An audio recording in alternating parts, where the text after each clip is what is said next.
the right one. Okay, you should see my dot loop, right? We sure do. Okay.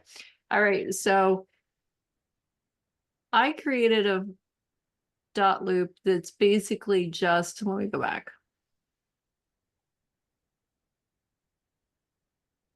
The new forms so that it's easy, so that I know to just go get the fresh ones.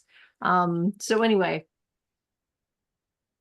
I don't get confused, but let's act like we're going to edit these. Okay, so here's our buyer representation. So this is going to be Ohio because we're all in Ohio. No additional information. Length. I've heard lots of different things. I typically will do 6 months, but you know, I will say that some of my Zillow buyers, it's been close to a year. Interesting. So can I make a comment? Mm-hmm. So Sheila brings up a good point, guys. She deals with a lot of leads, right? Zillow buyers and other kind of new leads. And so far in all the training that I have been involved in, when you're dealing with somebody who doesn't know you or know you very well, the human nature part of us says, well, you know, there's not any trust grown yet. Let's shorten this time frame. Let's make it for, which we can do for just this property or this property, because that's the one they were interested in. Sheila is telling you that with her current Zillow leads, she's having buyers sign this that says, hey, I'm going to be your exclusive agent for the next year. That is a really, really good point. And it speaks to the level of confidence and comfort that she has presenting herself as an agent who brings value to this transaction, right? Why would you devalue your services by saying, well, you know, I understand we don't know each other well. No, look, I'm a professional real estate agent with Red One Realty. I'm on a team with over 60 years of experience in real estate, and it may take us a while to find your new home. We're going to make this an exclusive agreement for a year. Sheila, that's a great point. Thank you. Now, I forget where I was going with that, but I'll get back to that. Okay, so then the agency disclosure, the broker, you know, all of this, we've gone through this. If we're just, you know, kind of send them the homes, we're really not their agent. But, you know, when we get into B, C, and we skip D to go to E, you know, then we're actually their agent. You know, Sheila, one of us should take responsibility for letting admin and the brokers know that that needs to be D, but none of us have said anything about it so far. Go ahead. I'm sorry. Oh, okay. So then, you know, it talks about the best experience, and, you know, we really do want them to, you know, include us in, you know, the whole process. So, can we drill down on for best experience for a minute, Sheila? Do you mind? Yeah, go for it. So Mike has mentioned this before, guys, on other Zoom calls. And this is a paragraph that I think Mike will admit that we might have taken from another brokerage's exclusive buyer representation agreement and plugged it in here. I want to make this very clear. The Department of Justice loves paragraph 5. Here's why. We are letting our potential buying clients know, if you want to have a good experience, they call it for best experience. Let's just read down through here together and talk about these things. Buyer is encouraged to be accompanied by, and I'm going to replace the word broker with agent. By agent on buyer's first visit to the property, and to conduct all negotiations for the property in good faith and exclusively through the agent. Buyer understands that signing more than one buyer broker representation agreement for any overlapping period of time could expose the buyer to liability for paying additional fees. Guys, think about the situations you might find yourself in. So let me make something crystal clear, like Justin and I did, and Sheila and I discussed making this crystal clear on this call. AMP is in a uniquely comfortable or advantageous position. because we are all trained to exercise back-end marketing principles, which put us in touch with buyers who we probably already know in some way, shape, or fashion, right? They're either from Sphere, people we've done business with, people we want to do business with, but we know them, or their friends. So our propensity for running into uncomfortable situations is greatly lessened by the fact that we work with folks who already know us. So we're telling our clients who already know us, hey, if another agent's gotten a hold of you somehow and they've had you sign one of these, you understand that by signing more than one, I don't know how the other agent's going to respond when you end up making an offer with me, right? We're being presumptive. They're your client. They're not the other agent's client. I'm not sure how they're going to respond, but you may be opening yourself up for the possibility of paying what you agreed to pay that agent for that particular exclusive agency relationship agreement and the one you're signing here. This is a really important paragraph, guys, for you to get very adept at explaining. So we are saying to them, don't open yourself up to that. Next thing. Well, I have one thing to share with that. So Zillow lead, been working with him for a while. And so if you send something to a Zillow lead and they accept you as their agent, Zillow keeps that for 6 months. So he is not pre-qualified. And well, he was, but it's run out. So I keep telling him, you need to get another one. You need to get another one. And he has not. So he thought he was going to go around, and I do have an agreement with him. He was going to go around the system in Zillow. And guess what? Zillow says, no, you're not. You're going to work with her. So he canceled the showing. So we'll see how that one goes. But all it is because I keep telling him he needs to get pre-qualified, because there isn't any reason to fall in love with a house and want to make an offer and it all be for naught because he doesn't have his pre-qualification letter. So let's go a little bit left here and just talk about why we train this team the way we do. We have lenders that we are comfortable with. That is a spoke in your wheel, right? You're the hub. Guys, what transaction starts without you? Let's just ask the question. Sheila and I are curious about this.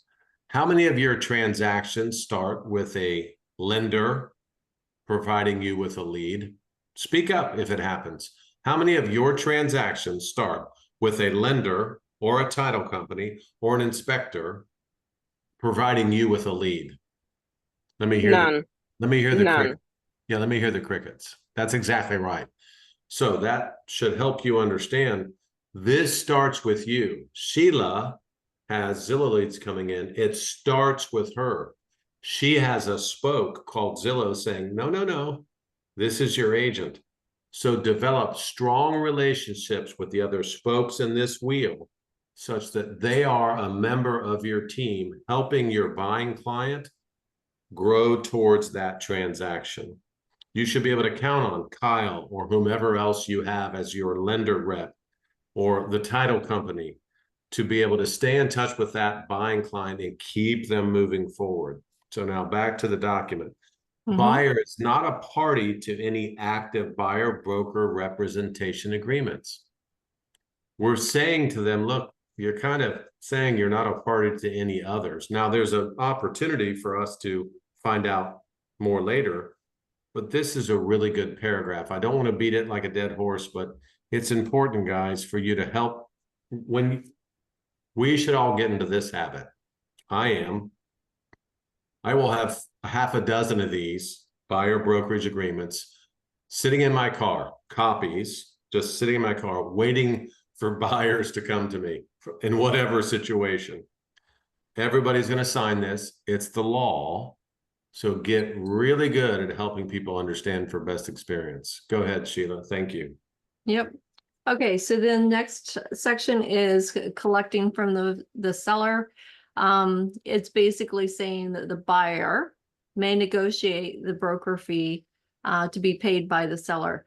And I think that that's a really important piece because it's saying the buyer, not us.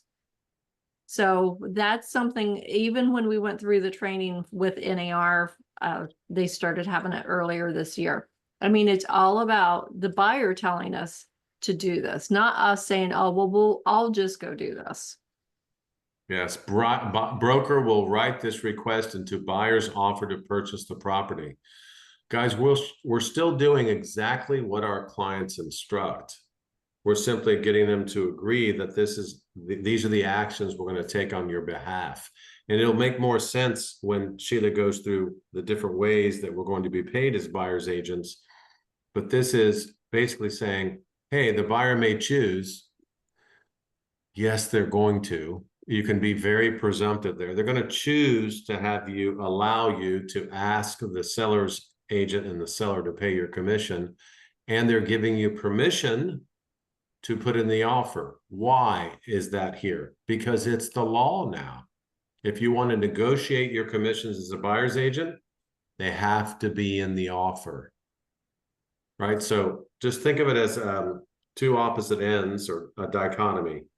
It's removed from the MLS as you're being offered something. Doesn't mean it doesn't exist. It's being added to at your buyer's behest to your offer. Those two things match up wonderfully. It's gone from here. We don't know if we're getting paid or how much. We're putting it on the offer, what we're getting paid and how much according to what we agreed with our buyer. It makes perfect sense. Thanks, Sheila. Okay.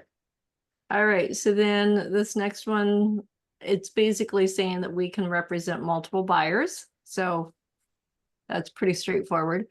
The compensation limit. So we had talked about this a little bit. And the fact that if you sign for 3%, you take them and you show them a house that has a 4%, like with a builder, you know, you're going to get paid 3% if you don't have the 4%. Anything to add there? Be happy with 3, but is there any feedback on that? That's a great question, Sheila. Anybody have any comments on that? You cannot make more than you agree with your buyer to make. You can make less. You don't have to do anything, but you cannot make more. I've got a comment. I knew you would because DR Horton offers more sometimes. Yeah, I would imagine that in the event that were to happen, you get in contract and the builder agrees to pay you more than what you have on a buy rep agreement. I would imagine that buy rep agreement can be adjusted. So let's step back from that for just a minute. Sheila and I are both going down the same path. I can see it in her face. You would already know, Muhammad, if that buyer is offering some type of bonus, because all the builders out there put it out there online. They make sure we know, hey, we're offering 4% realtor commissions. So you would know in advance. That's number one. Number two, yeah, the answer to your statement / question is yes. You can edit this document with your client because you signed it initially prior to showing the house. That's the law. And now you know what you're allowed to make. And yes, you can edit this document with your buyer's permission. They sign it to indicate you can make more. It is the MLS, the board of Columbus Board, the Bar Association is looking for the most recent date on your agreement with the buyer. Now, Sheila and I will follow up on that to make sure that passes muster with Mike. But you are allowed to edit this because it's the most recent agreement that prior to going into contract that the MLS is going to be looking for. They're going to be looking for you having gone into an agreement and then the most recent date. We'll follow up on that, but that answers to your issue. All right. Excuse me. That kind of goes along with the compensation limit that, you're not going to get paid more than what it shows. Okay, so then here comes the fun part. So, this is basically laying out what you're going to get paid. So here you'd put in your percent. And as Mike said, the 249, he's like, why aren't you charging this? And I have to say, I've started paying more and more attention to the deals that I'm in, and other agents are doing this. So I added it to my most recent one. No one flinched. And then I've never come into a place where I would do it for a flat fee. I guess maybe if it's an investment or mobile home or something like that. Let's make something clear here, Sheila, while we're discussing this. This is not an either or. Paragraph 9 is not either or. It is both. It is, you agreed to pay me 3% of the sales price plus the 249. And I am going to check with your permission, optional check if applicable and fill in as needed, that box. We're going to ask the seller to pay that entire amount. Ahead. That's where You jumped ahead. I'm sorry. I thought that's where That's we were. okay. But no, that's all right. We were getting there. So yes, agreed. But definitely, and I can't imagine any buyer not wanting that to be checked. Yeah, I mean, I suppose if you have a buyer who's financially stout, already knows they want to make a very aggressive offer, wants to anticipate that the seller isn't paying a fee, which will, by the time we get to making offers, we'll know. They might say, look, I'll absorb all this. I just want to put this deal together. I suppose there could be situations where your buyer says, don't worry about that. I got you covered.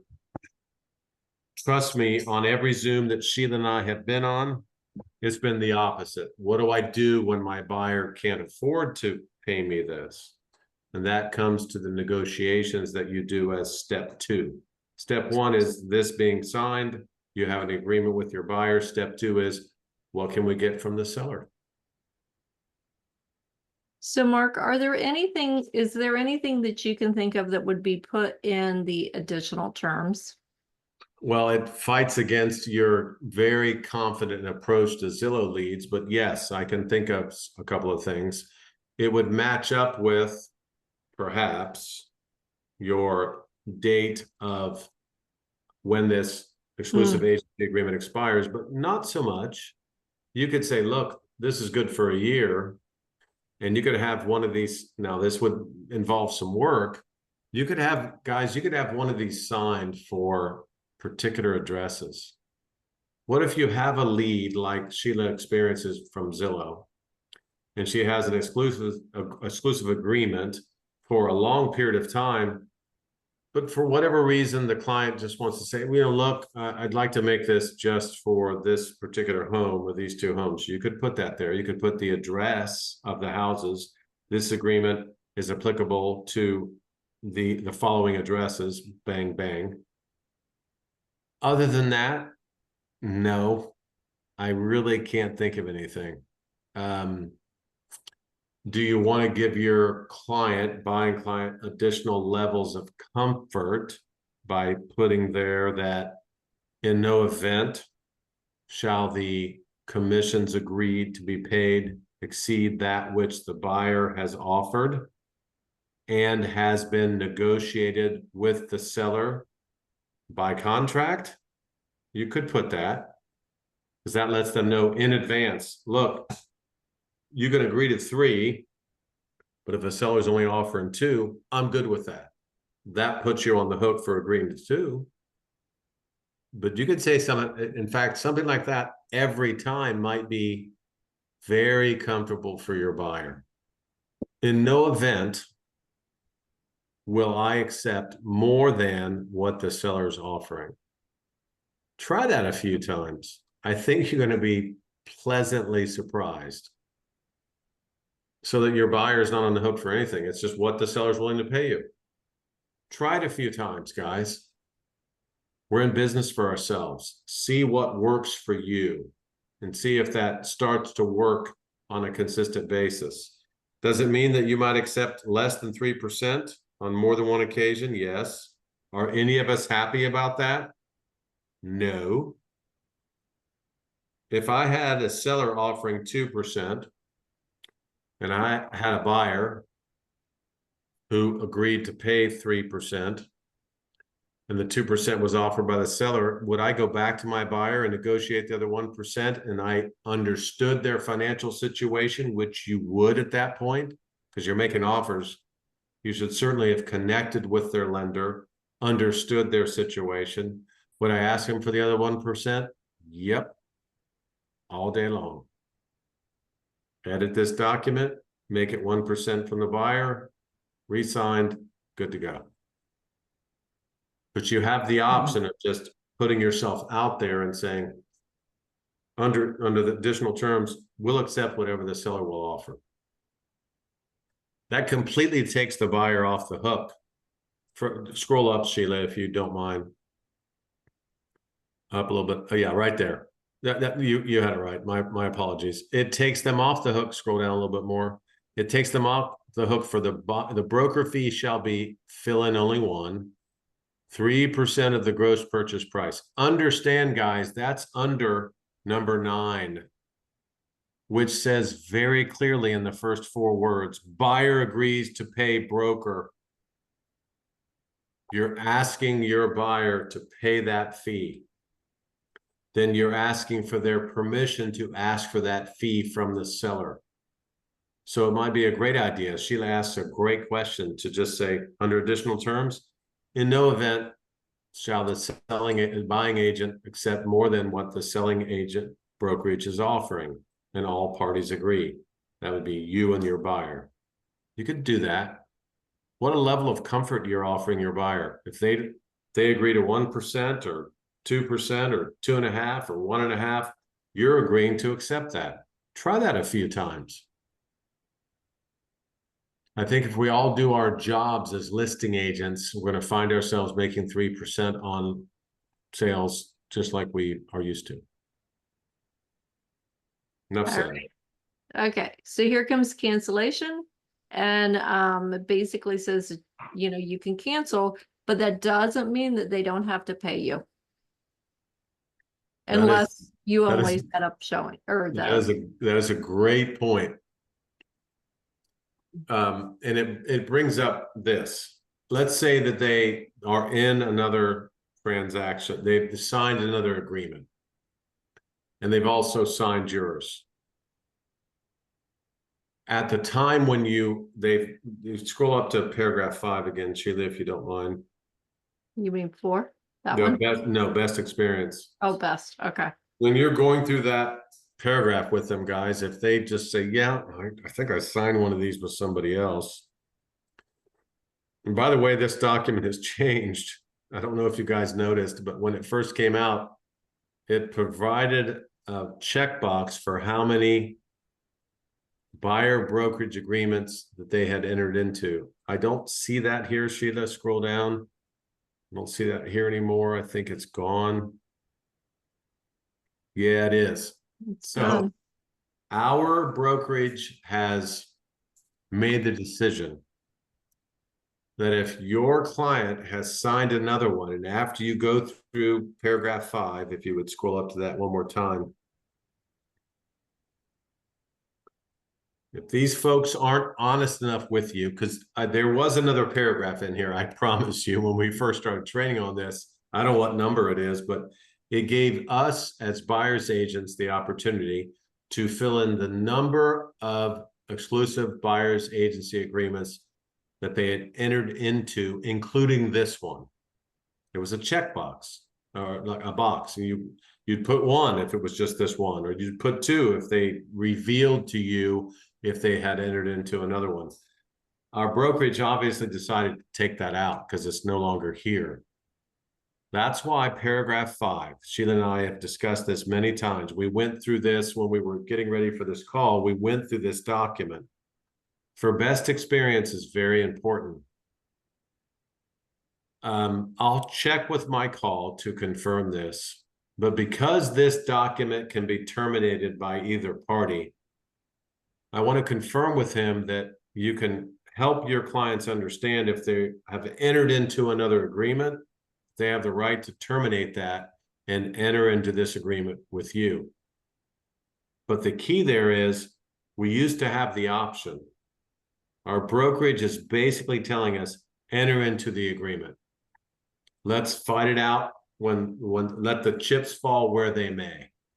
Because it's incumbent, I think they realize it's incumbent upon the other agent to pursue this buyer who has gone into contract with you. And I think what we're all hoping for is that they'll just let it go, because that has been removed here. So enter into this agreement with everybody and help them understand, hey, I hope you haven't signed any of these others, because you can terminate that anytime you wish. It's right there under whatever paragraph we're on. I'm going to sign one with you, and I'm going to do my job for you. 11, I'm going to do my job. I set up an auto search. I've set up tours. I've provided you with a comparative market analysis. We've made offers based upon that information. Now we're in contract. So hopefully way before that point, they've understood that paragraph 5 is very important to them. Enough said. Yep. All right. So then we finish up with the fair housing statement. Hopefully we're all familiar with what we can and can't do when it comes to that. So then we have, basically they sign it. We sign it. What time is it? I know I'm assuming what my phone is. All right. It's 6:28. Sheila, would it be fun to do some role playing? Sure. As long as we leave time for how we put it in this terms. Well, let's go ahead and do that right now. Because I think that's a piece that we've kind of missed out on. At least I feel like it in our training. That's fine. Go ahead and click in there and we'll type it out right now. Okay. All right. So let's say that the person, the other agent, and I just had this, sent a document over that said, this is what we're offering. This is our commission. And it happened to be 3%. So I was like, okay, good. Ironically, it's still in the MLS, of course, but you know, he's being proactive for when it's not. So I'm sure we will add a standard clause to our standard clauses section for all the AMP agents. But Sheila and I are pretty good at wordsmithing. So how about if we write it like this? Buyer's brokerage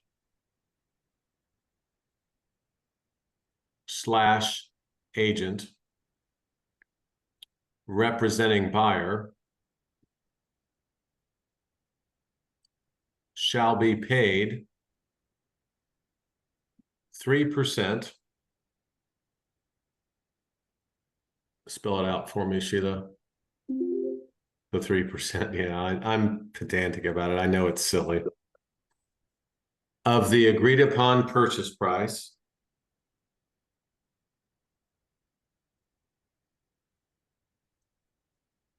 Let's do at closing. Yep. And all parties agree.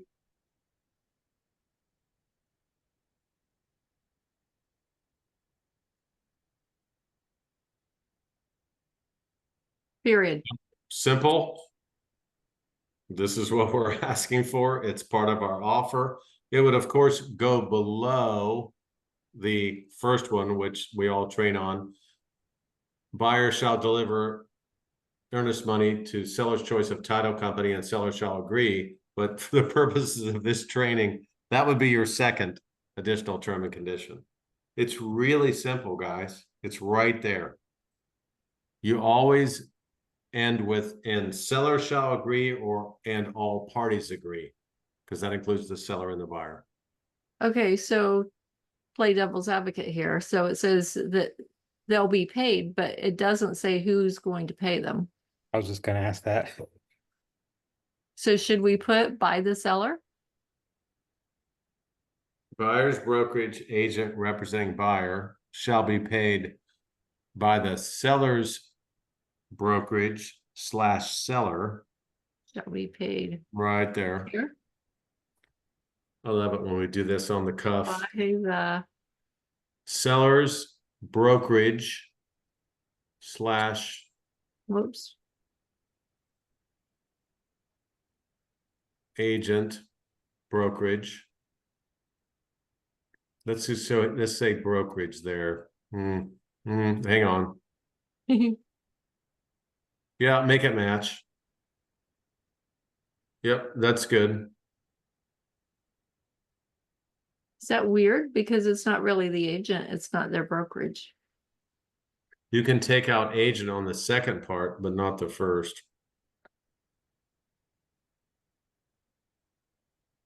Buyer's brokerage agent representing buyers shall be paid by the seller's brokerage 3%. But they're not the one. I paying. don't like that because the seller is the one choosing to make the payment. It is Right. through the selling brokerage, but the seller is the one by the exclusive right to list agreement that's agreed to pay it. To me, it's just by the seller. But the seller isn't paying it, the selling brokerage is.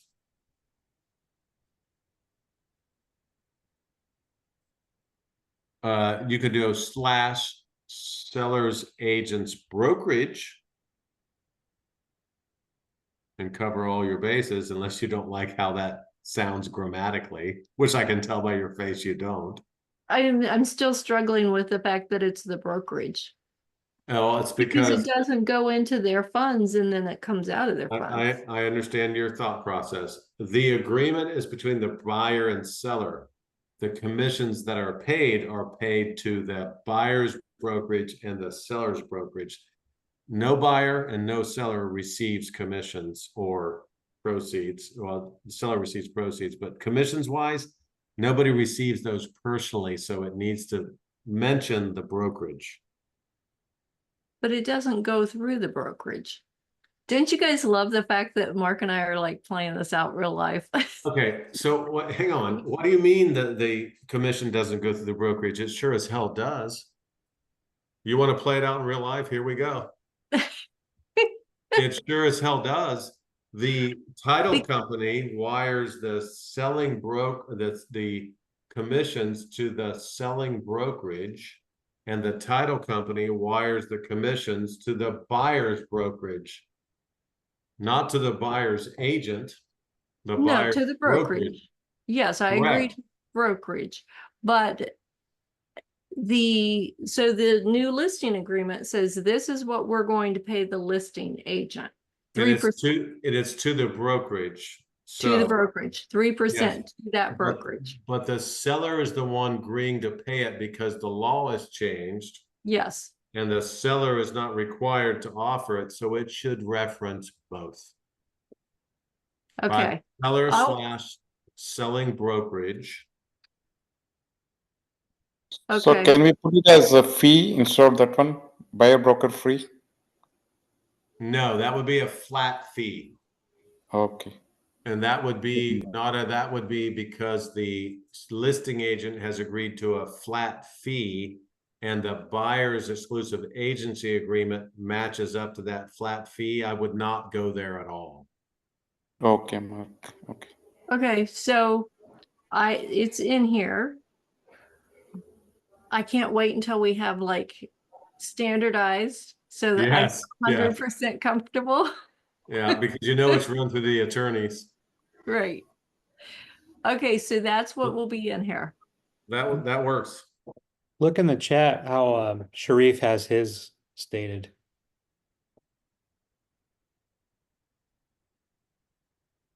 Seller to pay, buyer brokerage. Okay. What do you think, Mark? I love it because you know why I love it? Because now I remember that's the way Mike said to state it. Bingo. All right. So we're gonna copy this. No, well, you can put it down below it just in case, just for pride purposes. No, you do whatever you want. See, I have no pride. I'm like, I like that better. I love it. Copy and paste it.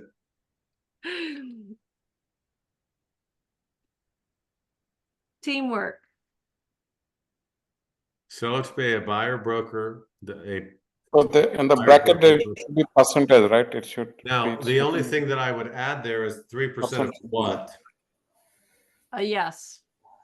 Compensation, commission. 3% of the agreed upon purchase price.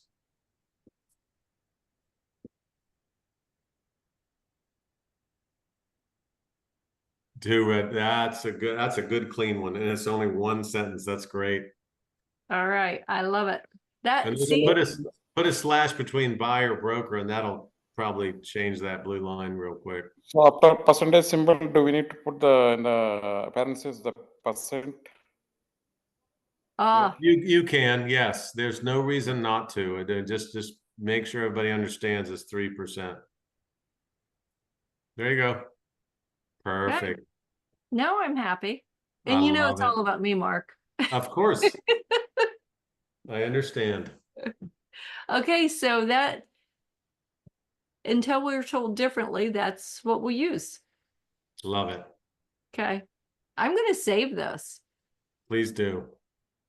So if anyone needs it, you'll know where it's at. If you don't, Yes. Something else to add to resources. Guys, it's also on the resources page. This recording will be sent out to the entire AMP team. So I have one more suggestion, like we wrote buyer broker, right? There itself we can mention as Red One Realty, right? No, you don't need to. Okay. It's provided in the signature page who the buyer broker is. so what, Okay. so is it okay? His question was Red One Realty. So that was in the quote. The buyer brokerage is represented by the agent, and they're with Red One Realty. I don't think you need to put that here, but if you would like it to be even more perfect, Nara has a good point. Seller to pay buyer broker, Red One Realty.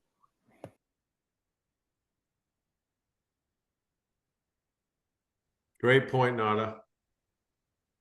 There you go. Thank you, Now Mark. it's as perfect as we can possibly get it, unless somebody else has input. Do we have read one twice? And I if someone can forgot it. We added that to the end, so you don't need to put it there if it's at the end, or you need to eliminate it from the end. Right. Your choice, whichever is grammatically correct. I love these live presentations. So Sheila, if you don't mind, can you paste this clause chat? in the chart so that we can just copy it and save it somewhere, Yep. so that we if we have a contract right, that we are going to use it in. Yeah. There you go. Thank you. Great point. Scroll up to where we were. What do you mean? You wanted Back to go up here? down to this and then kind of come back to this. So let's role play. I'm presenting this to you. What are the circumstances, Sheila? Because you can't cheat on this role play because I know what you're going to do. What are the circumstances? I'm a Zillow lead. I don't know you. Gee, Christmas. Why would you choose that when everybody on the phone call deals with Sphere? Okay. Oh, right, fine. Okay. No, never mind. Let's do the Zillow thing first. It's fine. I can accept a challenge. So you've clicked on, so tell me about how that works, since all my business is by referral. Nah. All right. So your phone rings and I'm on the phone and you've never talked to me before. Okay. And you say, hey, I'm Mark D'Andrea and I'm an agent with Red One Realty. I hear that I see that you want to see this house. And I say, yeah, I do. I want to see it at 3 o'clock today. Okay, and great. Let's say it's at like 10. It's 10 o'clock. Yeah. Sheila, it's great to talk to you. I'll set up the appointment for today at 3 if we can make that work. And I'm going to bring some documentation with me that's going to clarify my relationship with you as it relates to your agent. Does that make sense? Sure. Yeah, see how I'm throwing it back at you? Yeah, if you want to play this game, I'm going to keep you on point as my buyer. So guys, let's make that a point. Okay, this is very important. buyers and sellers are in charge. I get that. They are relying upon us as the real estate professionals. You need to get that and understand that this is a team concept. You're not a transaction chaser. You're a team member on a team. As soon as that lead shows up on Zillow and you're making the phone call, we're on a team. So while Sheila is setting up a tougher situation, she intuitively understands, because I know how she deals with her leads, that your position as a real estate agent, business owner, is to provide comfort, be of assistance, develop a relationship with the person who's calling. Now, if you allow, and I'm okay if you do, because I'm not objective. I have blinders on. I admit it freely. If you allow the speed, anxiousness, angst of the situation to overwhelm you, you will start in a hole and have to work your way back out of it. But if you begin the conversation, you're about ready to call somebody. I'm the expert. I know the law. This is what I have to do. What choice do I have as a business owner? I've got to comply with the law and do my best to assist this person. We presume that people who click on houses know what's best. This is going to sound brutally honest. They don't. They're on the internet, clicking on a home, thinking, oh, that's one I like. How do you know, as their professional expert, where they even are in their search? This might be the first house or the 50th house they've clicked on. And if it's the 50th, why in the hell haven't they bought something yet? Let us You're not pre-qualified. There you go. Let us stop presuming that the person we're speaking with as a buyer or a seller, even if they've sold 5 homes in their lives, is the expert. You're the expert. Gain control. Yes. Does that sound salesy? It's meant to sound salesy. This is your business, and they have entered into your business by clicking on a house. This is my world. You're living in it. Yes, I want to achieve your vision. I want to be of assistance. I'm an amiable chameleon. I want to help you. All of that stuff can work alongside of, but this is my world. I'm in charge here. You're not. And if that doesn't work, you'll find out very quickly based upon this role play. So start over. You've clicked on a Zillow lead, and I'm calling you, and we're talking about how this process is going to go, correct? Mm-hmm. Yep. Great. And you want to see the house today at 3, correct? Yes. You've set up the shortest window and the worst circumstances that I could possibly face as an agent. It's 10 o'clock, and I've got to show this house in 5 hours. Okay. Mm-hmm. Sheila, it's great to talk to you. I got your information from the lead that you clicked on. I'm going to skip all over the niceties because she's making my life miserable. You'd like to see blank, blank, blank, blank at 3 o'clock today. Is that correct? Yep. Okay, great. Let me just check and make sure it's still available, because with Zillow and Realtor.com and other IDX servers, and I'd say it, guys, just that way, other IDX servers, I want to confirm that the home you clicked on is still available. Now, what might they do? Well, what the hell do you mean by IDX server, and what are you talking about? So that'll give me someplace to go, but that's neither here nor there. The home is still available. Great. Let me see if I can get this set up for you right now at 3 o'clock today. Do you mind hanging on for a minute? Sure.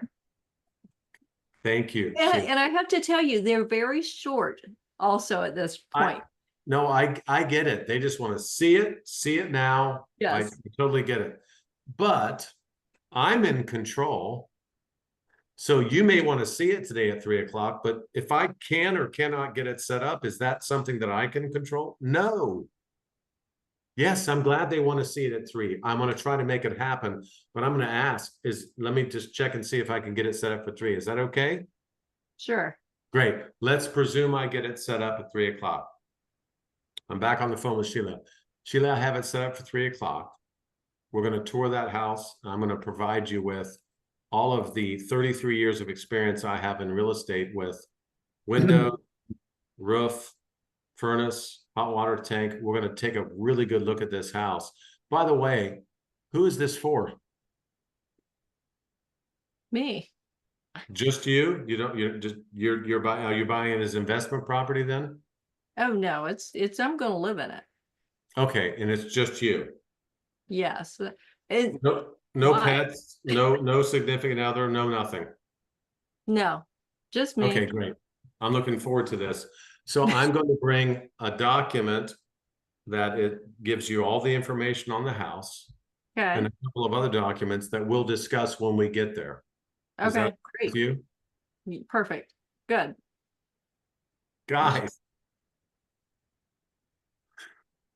So you think that I, as a professional real estate agent, am going to try to discuss a buyer representation agreement with a stranger on the phone? Now, Sheila didn't know that was coming, by the way. She had no sense that I was going to go where I was going to go.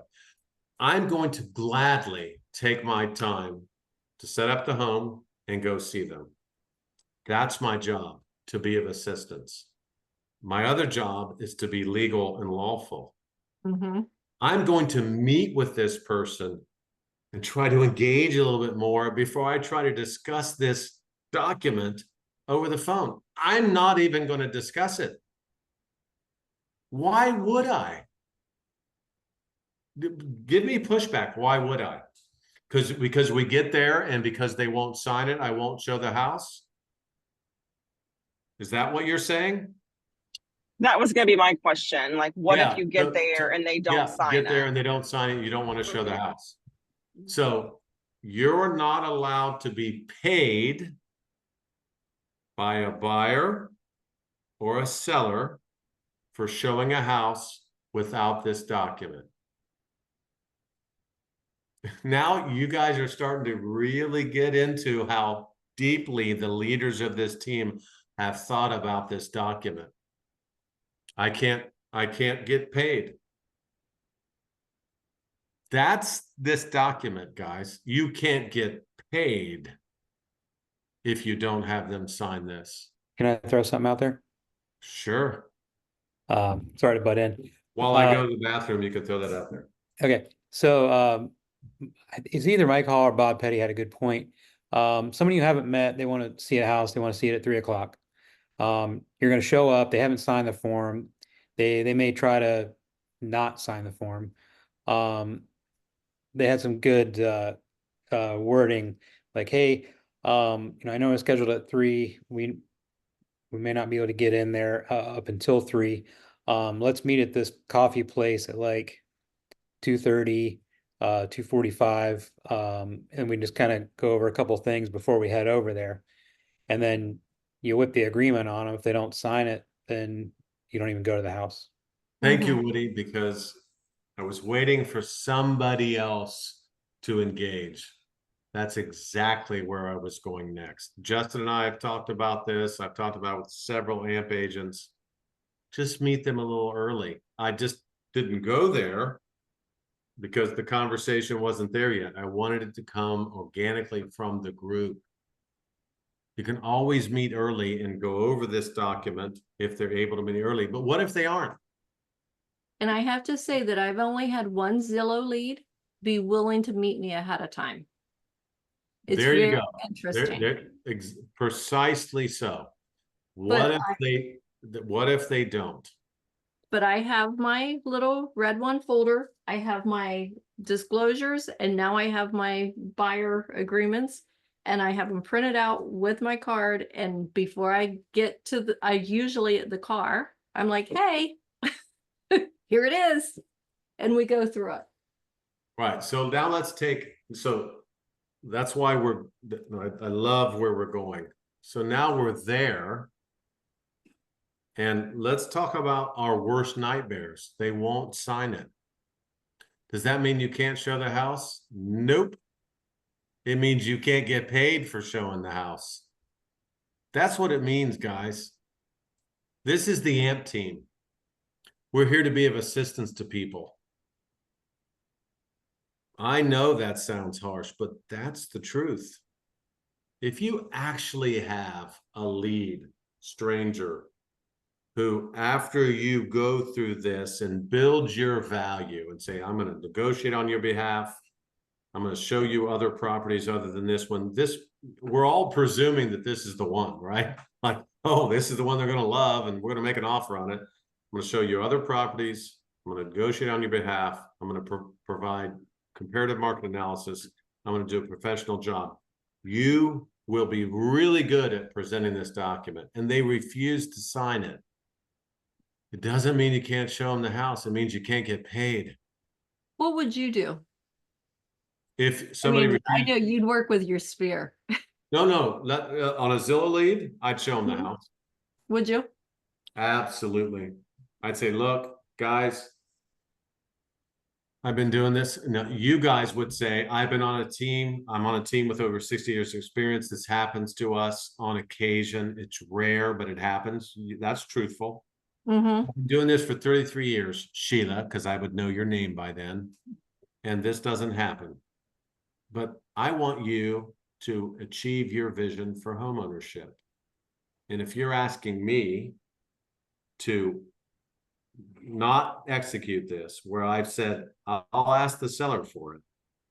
I'm asking you to agree that I be paid and feed my family. I'll ask the seller for it. And that doesn't make any sense to you. I would push back 3 or 4 times before I would accept, okay, I'm just gonna have to show this house without this. Guys, if we don't have the confidence as experts in real estate, I know this is as esoteric and ephemeral as anything you guys can think of that might happen to you. Anything you can think of that might happen to you, what I'm about ready to say is it's the same. It's on the same playing field. Well, what would you do? Well, I would do this, this, and this. Well, what if that doesn't work? Well, what if it does? What if you never get asked the questions? Or what if the person that you met on Zillow that you're showing a house to doesn't refuse to sign this? There's as much pushback for what you could do in those circumstances as there are, well, what if this happens? What if this happens? Well, what if it does? I will say, you haven't crossed the bridge yet. Let's talk about what could happen, which is the best. I hammered on her before, but I meant it as a compliment. This is a great situation to be talking about. well, and I think the other thing for me, it actually gives me a very clear Right. indication as to what kind of buyer these people are going to be. So like if they're, and I haven't had anyone push back. I haven't had a true Zillow lead Oh, and there it is. since this, but I will. Right. And so, okay, But we haven't I- had one. So but I statistically speaking, sorry to interrupt, Sheila hasn't had anybody not be cooperative. no, But what if? So what if is, okay, so I'm going to do this, this, this, and this for you. I'm going to ask the seller to pay it so you don't have to. You could go so far. Guys, it's a Zillow lead. What did you have prior to getting the phone call? Nothing. nothing. So try to get something out of it. Hey, what if we agree that I'll accept whatever the seller's willing to pay? And by the way, we totally skipped the step. You're already going to know what the seller's willing to pay, aren't you? Are you telling me that between 10 and 3 o'clock Right. that you won't text that listing agent and say, is your seller paying any commission? Mm-hmm. And then get, yep, they sure are, 2%. Okay, great. And that when you present this to your buying client, you don't say, you agree to pay me 2%. I've already got confirmation that the seller's willing to pay me 2%. I'm going to check this box saying they're going to pay that 2%. Sign here, press hard, there's 5 copies. And We that is skip- actually what just happened over the Yes. weekend. We skipped over that stuff because Sheila and I are trying to present to you some worst case scenarios without acknowledgement that we're all going to be doing some interim things and that we all have an answer to all these things. So let's synopsize. So we're going to run out of time. They say no, even though maybe you didn't get a hold of the selling agent and they say no. Okay, I'm going to show the house anyway, guys, because I'm in this business to assist people. And one thing to take away with that is that knowledge is power. Like of so many times, if a house is hot, I'm going to show it a couple different times, as assuming that I'm available and I can, and before it goes into contract. Yes. We started with the worst scenario, Zillow lead. They won't sign it. We gave you some input. This is what I do. Build value, build value, build value. Try to get them to sign it. Presuming you didn't get a hold of the listing agent. All of these things have to fall into place before you are stuck. And guys, if we're stuck, think about all the transactions you've been in up to this point in your career. If you're stuck, what have you done in the past? And I'm just going to go ahead and answer it for you. You've fixed it. You've addressed it. You've dealt with it. You've overcome it. And that might mean you make an offer for nothing. Now, interim step, didn't discuss it. They say no, won't sign it. And then they love the house. And say, okay, tell you what. And you haven't heard from the agent. Let's sign this agreement that indicates that I'm going, just check the box that says I'm going to ask the seller for 3%. Period. That's what you and your buyer are agreeing to. You're welcome to fill that form out as you see fit, that your buyer agrees to. And you say, okay, I haven't heard from them, but I'm going to ask them for 3%. Is that okay?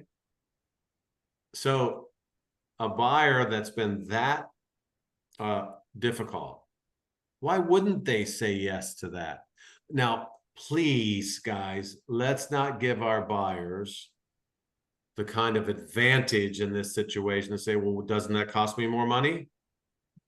Since when have you had a buyer say, because you're being paid, this house is costing me more money when it was advertised on the MLS? So let's not go there.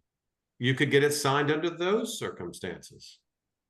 Because then you're representing the buyer and you're making an offer and you've got to have it signed.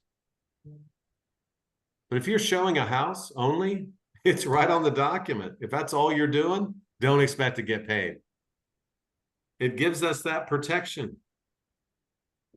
Collecting broker fee from seller listing agent. I think it's 4A. No, I'm sorry. Broker's efforts. 4A. Locate and present suitable properties to buyer.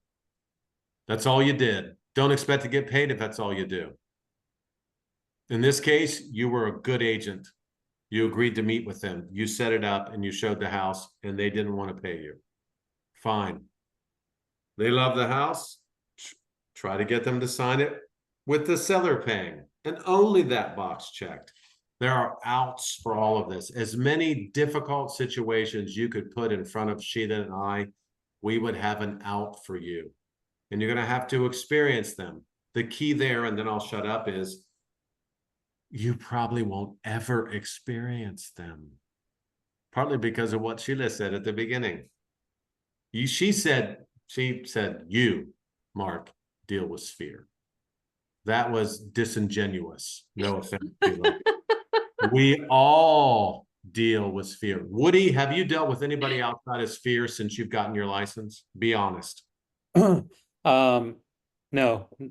just referrals from Sphere is all Okay. I've got so far. Anybody else on this call, have you dealt with buying clients outside of your sphere since you've gotten your license? Speak up. Yes. Oh, Brent. thank goodness. Brent, who was it? Realtor.com lead. Real.com lead. Great. So prior to this new law, right? Correct. Okay. So I But- get it. But I had two of them not want to sign the what's the other form? The buyer advisory ADSP. form or whatever. The consumer guide. Consumer guide, yeah.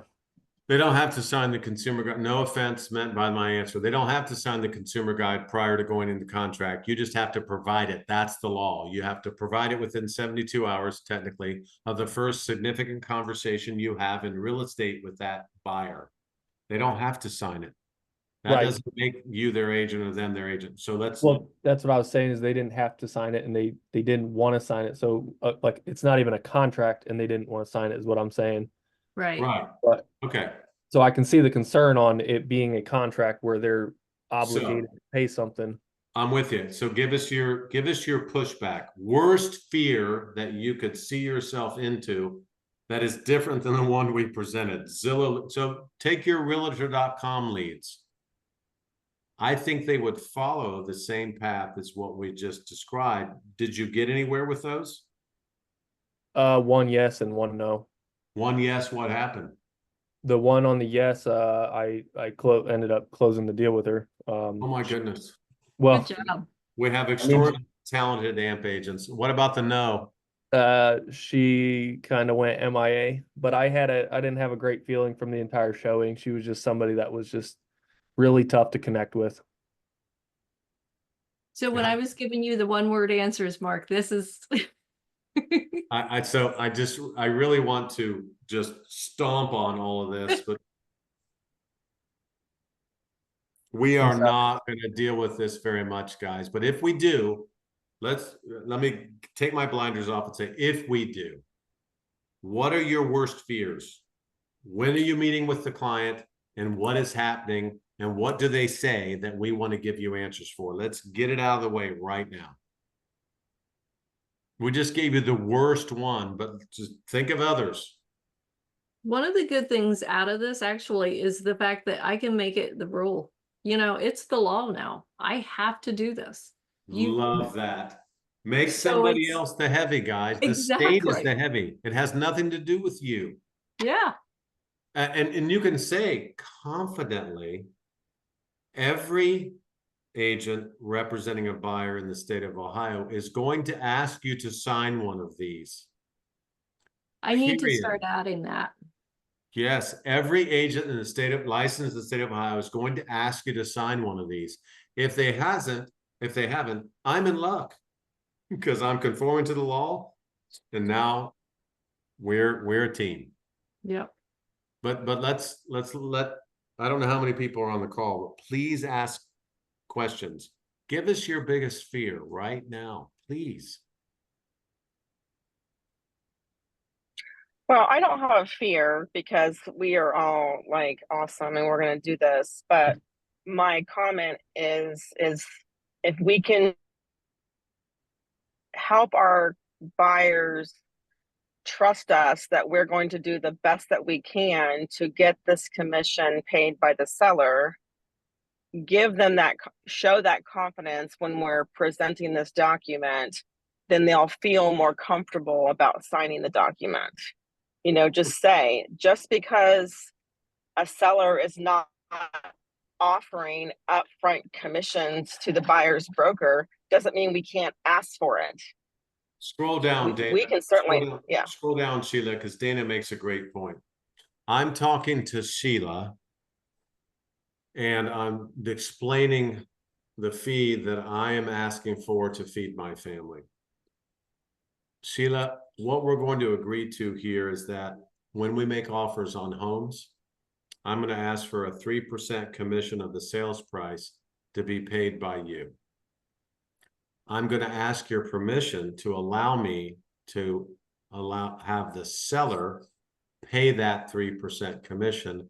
And I'm going to put it right in our offer, which is very typical of our market. Here's what I mean by typical. prior to 2 weeks ago, let's say this is the 30th and the law changed on the 16th. Prior to 2 weeks ago, on the multiple listing service, when I was showing homes to buying clients like you, there was an advertised amount of buyer brokerage commission, which is what my brokerage makes, and I get my percentage of that. That's been removed.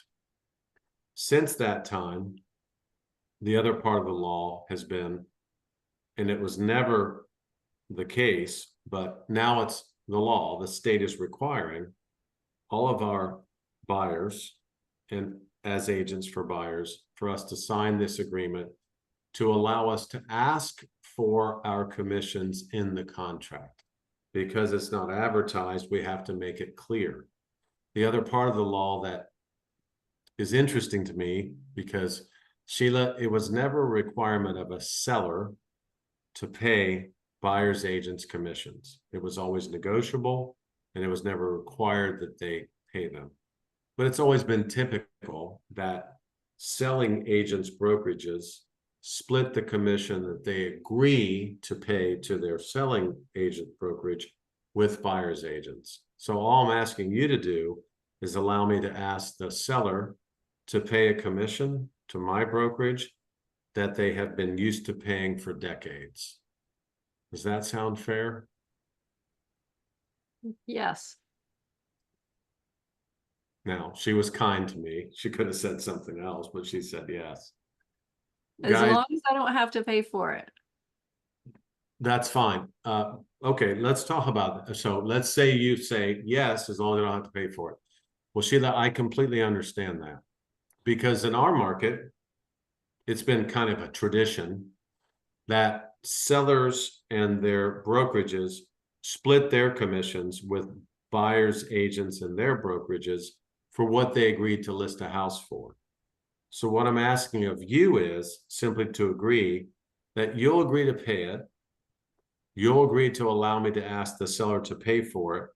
And then if it's okay with you, you and I will agree right down here under additional terms that whatever the seller is willing to pay me, I will accept as my commission. Does that sound fair? It does, but I don't want to lose this.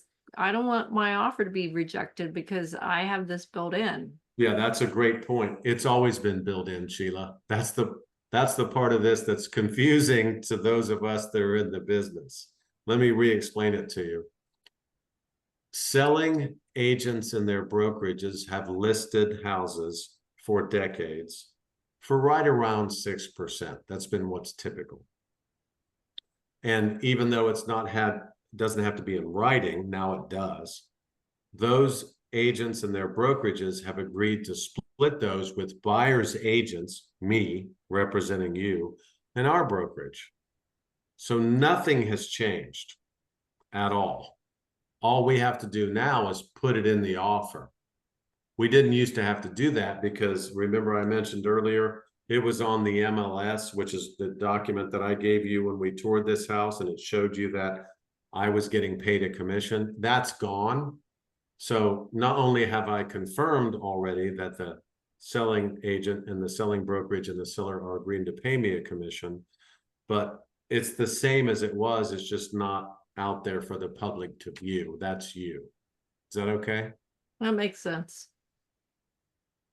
Guys, you are licensed, practicing real estate professionals. Explain things. Remember what they said at Hondros? Disclose, disclose, disclose, disclose. Explain things to your buying clients. Let's really talk about this, and then we'll go if you guys want to go, but I could talk about this all night. Oh, What is Mark, the difference? sorry. What is the difference? Who is this, Laura? Yeah, sorry. What? I just had a concern. Can you do me a favor Yes, and hold that concern until I make this statement? sure. Thank you. In your mind, think about this clearly and respond, don't react. What is the difference between August 15th and August 16th as it relates to commissions paid to buyers' agents? I'm going to define it for you, but I want you to think about my definition and what has changed. The definition is this: it's no longer on the MLS, doesn't mean it doesn't exist. And on the listing contract, the listing agent and the seller have agreed to how much and what they're going to split with buyers, if anything. That's what's changed. That's the law. You have to agree with your seller what you're going to pay, and if anything, and it's no longer on the MLS. Does anybody think on this call that that means that buyer brokerage commissions are going to go away? Somebody say yes. I'd love it. Come on. If you actually think that buyer's agents are going to accept working for free and listing agents are going to all tell their clients, make them work for free, because remember the other part of the law? It has to be in your offer. You're going to ask for commissions every effing time. Excuse my language. What has changed other than it's not there anymore? Nothing. Anybody else? The state is mandated, it's no longer advertised, and they no longer have to offer it. Did they ever have to offer it before August 16th? If anybody says yes, you need to go back to Hondros. Were any selling clients required to pay a buyer brokerage commission before August 16th? Nope. Nope. Was it negotiable prior to August 16th? Yes. Yep, sure was. What has changed then? Push back, guys. I'm an asshole. I've been doing this for 33 years. I have no doubts in my mind that this team is going to be just fine. But what's changed?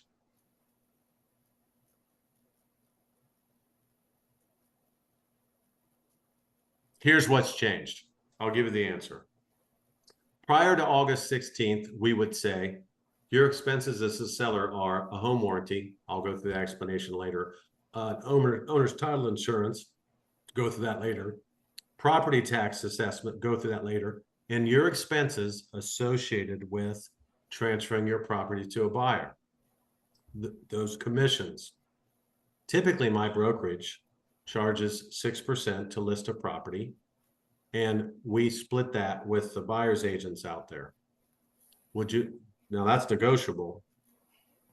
What do you want to do? And they would all say, okay, make it 5 because you're helping to buy my house, or I don't think you're worth 6. Let's make it 4 or 4.5, and you would agree. What's changed is you're going to say, it's now the law mandated by the state that you don't have to pay any buyer brokerage commission. I'm just advising you as your real estate expert to allow our brokerage to split that commission with the buyer's brokerage and their buyer's agents to incentivize them to bring us offers. That's all that's changed, is you adding that to your verbiage, and make sure you disclose that it's not a law, that they don't have to pay it. And then you give them your advice, which is professional, expert, and experienced. Kind of my go-to is if my seller does not offer broker compensation, I'm going to kindly tell them, if you don't offer, they're going to ask anyways. So that's number one. And number two, and you're not going to get anybody to come to your house. You're not going to get any traffic. No, don't say that. Because that gets into steering, but I get it. You're speaking to me as Dana to Mark. Yeah, you and I would say privately. Publicly, we will say to our clients, I understand every offer that you get is going to certainly ask for commissions, because that's how buyers agents earn a living. 2, agents are allowed to advertise on their signage that their sellers are offering commission. Your house is going to be listed at a time when other houses around here somewhere will also be listed. And on all their signs, it's going to say their sellers are offering a commission. And on every social media platform and every IDX server that the agent can augment their listing, it's going to offer a commission, because the only place it's being removed from is the MLS. So we're going to be up against other listings where those sellers are offering commission. Now, those agents are legally unable to not bring their clients to your house. If they love your house, they're going to represent their interest and they're going to present offers to you. But human nature tells me that if you've got a house over there that's like your house, just as nice, and they're offering commission and you're not, I don't know what's going to happen there. What do you think, Sheila? I think that they're gonna like walk right on by because they don't have the money to pay their buyer's brokers or their buyer brokerage. Great. I'm going to be sending you listing documents tonight. What would you like to offer, if anything, to a buyer's agent? That's Well, what what do you that would think be my about- response to my What- Sheila, my client, who initially pushed back, said 0. My response would be, great. What would you like my brokerage to offer to split with the buyer's agent's brokerage? And it depends upon what you're allowing me to list your home for. What's typical is 6%, and that's negotiable. Are you waiting for me to answer? Sure. 2. You'd like me to split 2 with the buyer's brokerage, correct? Give them, yes. Give them 2. Okay, then what you're asking me as your listing agent is to list your home for 5%. And I'm more than willing to do that because I'm going to help you buy your next home. So our brokerage would make 3, they would make 2, and your total is 5. Does that sound fair? Mm-hmm. Guys, we could do this all night long. You have leaders that know what to say. And when we know what to say, you know what to say. So back Mark, to I have a Kosh's question. Laura Kosh's question, please. Sorry, Laura. Okay, so I don't really have a problem with the new, talking to my buyer, but what I feel my concern is, as the listing agent, that they're going to advise their client to take the offer. Their client's going to want to take the offer who ask for less commission because it's going to save them money. So I guess, like, if your buyer's coming with a loan and then they have Well, somebody you're else. conflating 2 things, Laura. In your question, you're conflating 2 things. Now, so Okay. I want to understand, because I'm 63 years old in 4 days. Okay. You Yeah. said buyers, you said sellers, you said do you want to talk about a buyer conversation or a seller conversation? Well, I guess the seller conversation. Okay, Because tell me about the conversation and what your seller would say to you after you said you have these 4 expenses: home warranty, owner's title policy, tax proration, and the commissions that our brokerage typically charges, which is 6%, and it's negotiable. You're not required to allow my company to split that with another buying brokerage agency, so that their buyer agents are incentivized to bring us offers that you would find acceptable. What would you like me to list this home for other than 6%? Because it's fully negotiable.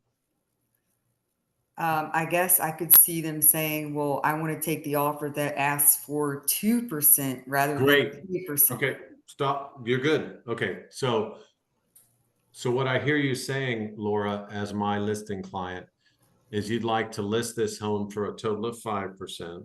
3% would be with the listing agent, and you want me to authorize 2% to a buyer's agent. Is that correct? Correct. Okay. If you don't mind, because the buyer's agents and their brokerages are not involved in this negotiation, I'd like your permission on the listing agreement that you're going to get when I get back to my office, for our brokerage to accept 2% and to offer the buyer's brokerage 3%, because we want to incentivize them. Because the most important thing to you and me is what you net. And we want buyer's agents motivated to make you the very highest offer, so you get the most money in the least period of time with the least stress on you and your family. So would you give me permission to just accept 2% for my agency, my brokerage, and offer 3% to the buyer's brokerage? Is that okay? Sure. Great. Well, I mean, I guess I'm just thinking as the buyer's agent, when I'm writing an offer, I might think, Laura, you had me at sure.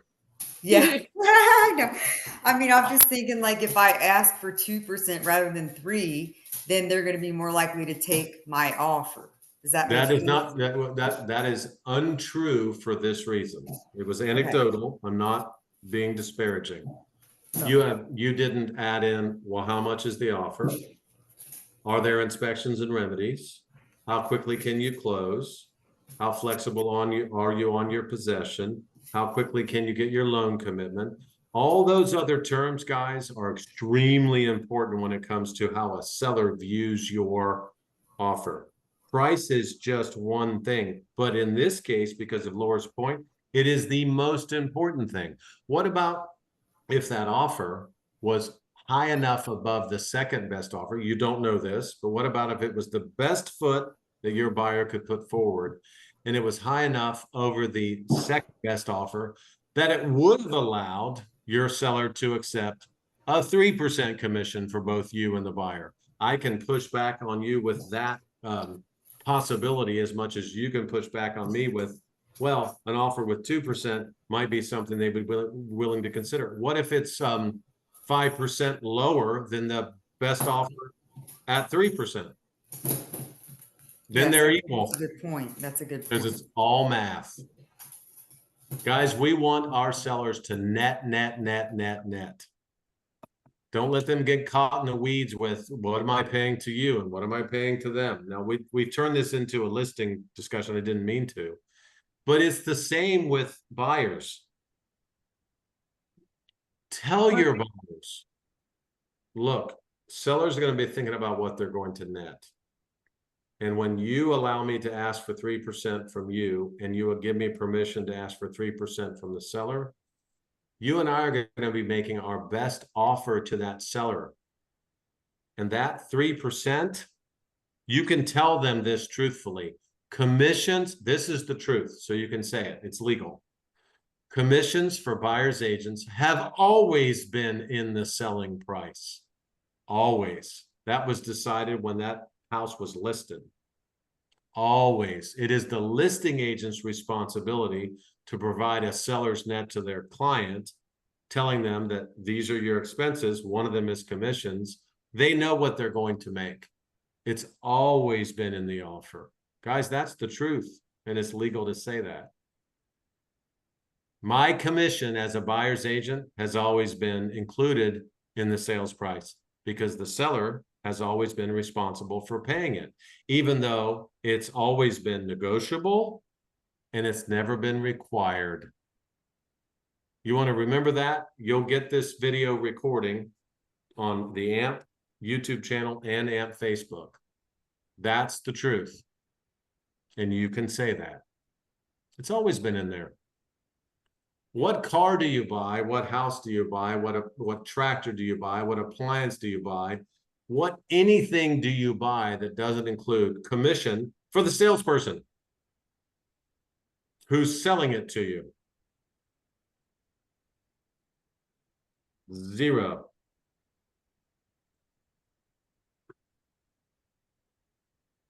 This is terrible because I feel like I'm just overwhelming this conversation with confidence, and I feel that strongly about the way you guys behave, guys. You're going to be fine with this.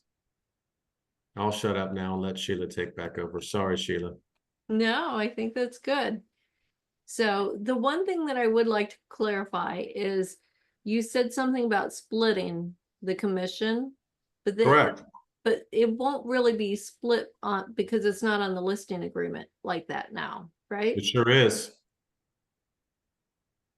It is on the listing agreement exactly that way. Your seller is agreeing to a total commission, and how much of it goes to the listing brokerage and the selling broker. It's absolutely on there. Maybe I misunderstand your question. No, you're telling me what you're answering my question. Yeah, it is on the, if you want to go to a listing agreement, it's on there.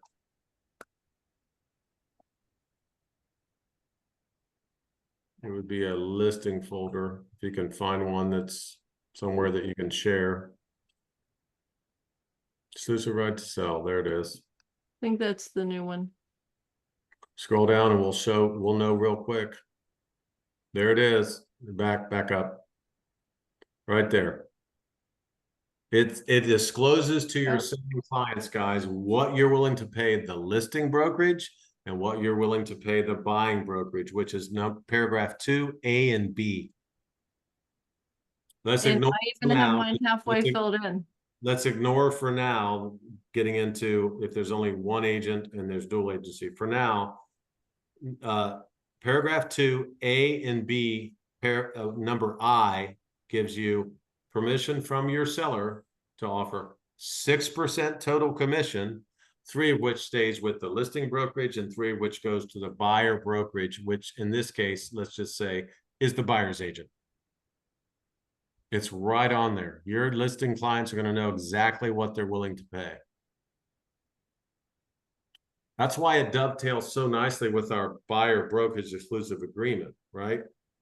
Because the most you're going to put on there is 3% for you and asking the seller for 3%. Oh, that happens to match up with what every listing agent across the state of Ohio should be putting on these listing agreements. Can we make them do it? No.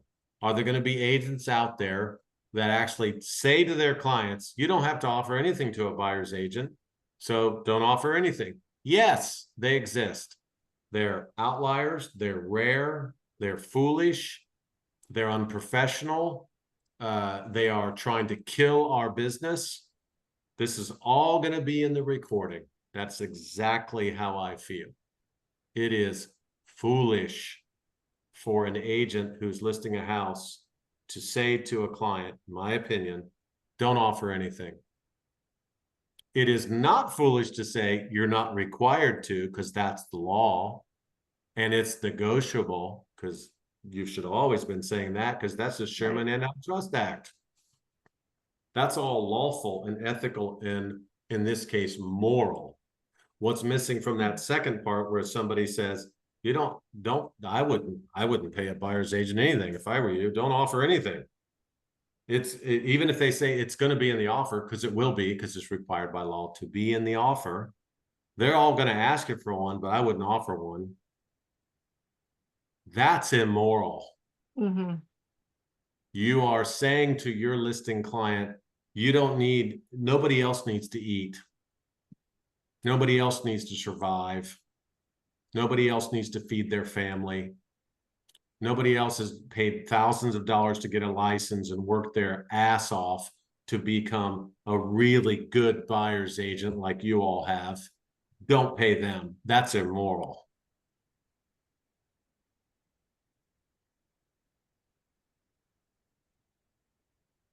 I'm done if you are, Sheila. I'm done. I'm starving. I'm sure everybody else is too. Any Ditto. last minute questions, guys? I don't see anything in the chat. Guys, you have, Sheila, thank you very much for this presentation. You are on a team that is going to do this well and correctly. And we are going to keep our heads down and move forward. And the 16th of August is going to be just another day in the lives of AMP real estate agents. I know that. And if you have situations, text one of your leaders. We'll talk you through it in real time. We'll call you back or text you back. Give us context. We'll help you through these individual situations that are not likely to come up. But if they do, we'll deal with it. It'll be okay. And with that, I bid you adieu. All right. Thanks, everyone.